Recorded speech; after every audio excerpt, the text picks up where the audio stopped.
Durante más de una década, un hombre convirtió la noche en un territorio de miedo absoluto. California, el estado del sol y el sueño americano, se transformó en un laberinto de ventanas cerradas y luces encendidas hasta el amanecer. No era un criminal común. No era alguien que simplemente buscara dinero o fama. Era un espectro que entraba en las casas mientras las familias dormían, moviéndose con una agilidad casi sobrenatural. Observaba desde las sombras semanas antes de actuar. Esperaba el momento de mayo, vulnerabilidad. Atacaba con una precisión militar que dejaba a la policía desconcertada. Durante años, no dejó casi pistas biológicas útiles para la época. No tenía un patrón geográfico simple que permitiera predecir su siguiente movimiento. No buscaba la notoriedad de los tabloides. No enviaba cartas crípticas a los periódicos como el asesino del Zodiaco. Y cuando la justicia comenzó a cerrar el cerco a mediados de los años 80, simplemente desapareció, sin arresto, sin juicio, sin un rostro que poner en los carteles de búsqueda. Durante 40 años, su nombre fue solo un rompecabezas de apodos: el merodeador de Visalia, el violador del área este, el acechador nocturno original. Para el mundo, era un fantasma de la era analógica, un mito de los años 70 y 80 que se había llevado sus secretos a la tumba. Hasta que la tecnología del siglo XXI hizo lo imposible. El hombre que creyó haber vencido al tiempo, que envejeció con la tranquilidad de quien se sabe impune, fue encontrado viviendo una vida dolorosamente común. Esta es la historia del depredador que pensó que el ADN era ciencia ficción, y de cómo la genealogía forense lo traicionó décadas después. Todo comenzó en 1974, en la pequeña ciudad de Visalia. En aquel entonces, la policía lidiaba con lo que parecía un ladrón excéntrico. Un hombre entraba en las viviendas cuando no había nadie, pero su botín era extraño. No se llevaba joyas valiosas ni grandes sumas de efectivo. En su lugar, revolvía cajones de ropa interior, tomaba fotografías personales sin valor económico y cambiaba de lugar los objetos de la casa. Parecía estar estudiando la intimidad de sus víctimas. Estaba aprendiendo a invadir el espacio sagrado del hogar. La policía lo llamó el merodeador de Visalia. En aquel entonces, nadie sospechaba que ese ladrón de recuerdos estaba entrenando para algo mucho más siniestro. En 1975, tras un intento de captura fallido, donde el criminal disparó contra un oficial y logró escapar con una agilidad asombrosa, los incidentes en Visalia cesaron, pero el monstruo no había desaparecido. Solo se estaba mudando. En 1976, el escenario se trasladó a Sacramento y el patrón cambió de forma aterradora. Las intrusiones ya no ocurrían en casas vacías. El criminal ahora buscaba la confrontación, pero bajo sus propias reglas. Entraba por ventanas mal cerradas o puertas traseras, siempre en silencio, usando una linterna para cegar a sus víctimas mientras dormían. Aquí nació uno de sus rituales más crueles y psicológicos. Si encontraba a una pareja, ataba al hombre y colocaba platos o tazas de té sobre su espalda. Luego, le hacía una advertencia que congelaba la sangre: si escucho que un solo plato se cae o se rompe, los mataré a todos. Mientras el hombre permanecía inmóvil, sudando de terror para no mover la vajilla, el criminal se tomaba su tiempo para saquear la casa y agredir a la mujer. Era un maestro del control. A veces llamaba por teléfono a sus víctimas días antes del ataque para respirar pesadamente o susurrar amenazas, generando un estado de paranoia previo. En otras ocasiones, permanecía dentro de la vivienda por horas después del ataque, comiendo de la nevera de las víctimas, demostrando que él era el dueño absoluto de ese espacio. La prensa lo rebautizó como el violador del área este. La población de California compró perros guardianes, instaló cerrojos dobles y durmió con armas bajo la almohada.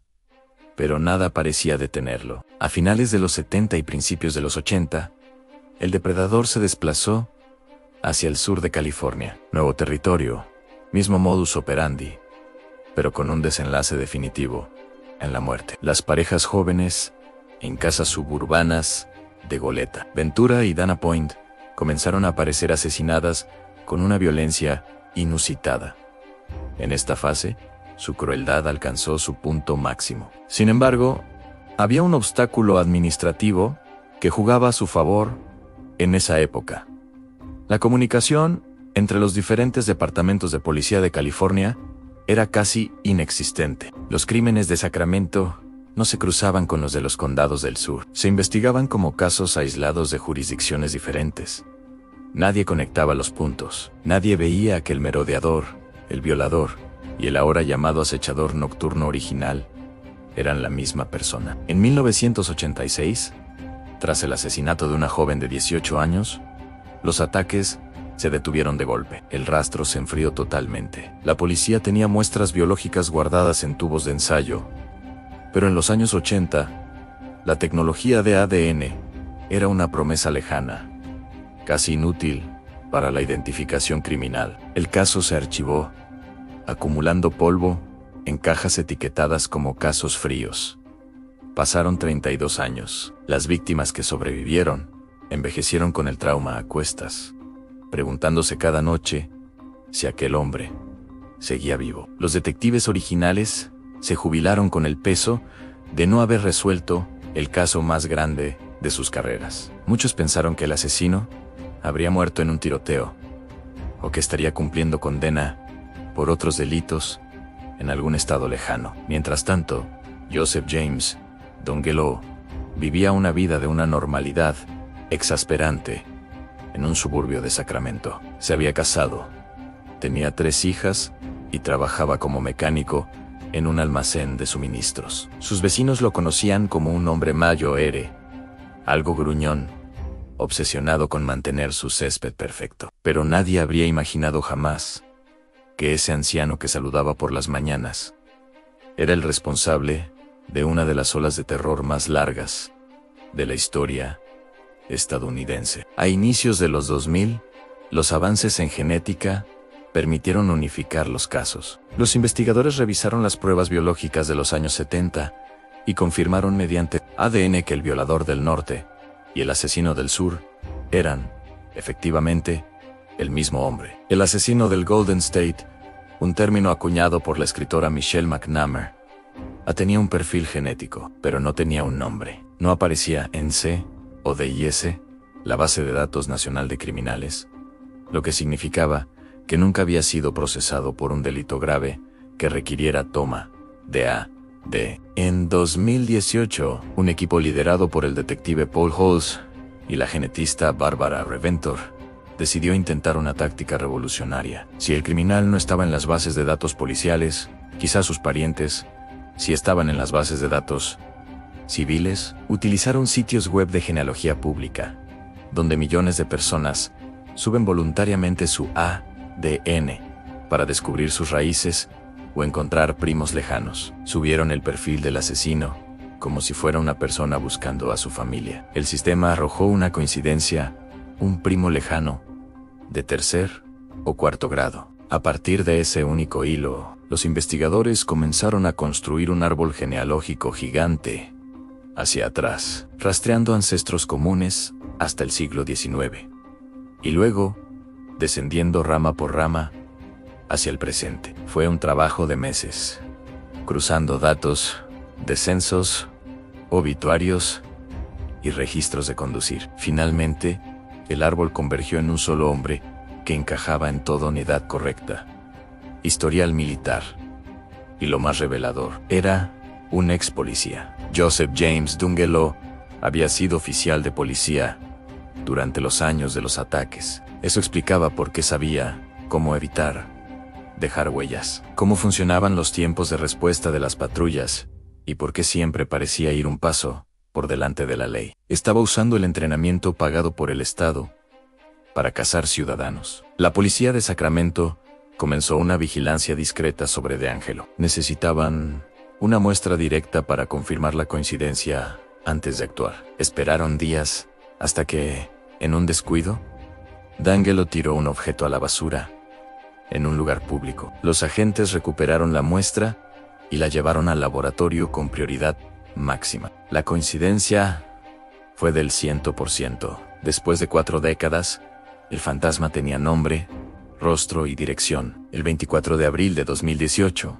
los agentes rodearon su casa. D'Angelo, sorprendido mientras salía a hacer un recado, no tuvo tiempo de reaccionar. No hubo la persecución épica que él quizás imaginó en sus días de gloria. Solo hubo un hombre anciano, confundido, enfrentándose a la ciencia que finalmente lo había alcanzado. La noticia recorrió el mundo. El uso de la genealogía genética abrió un debate ético sobre la privacidad.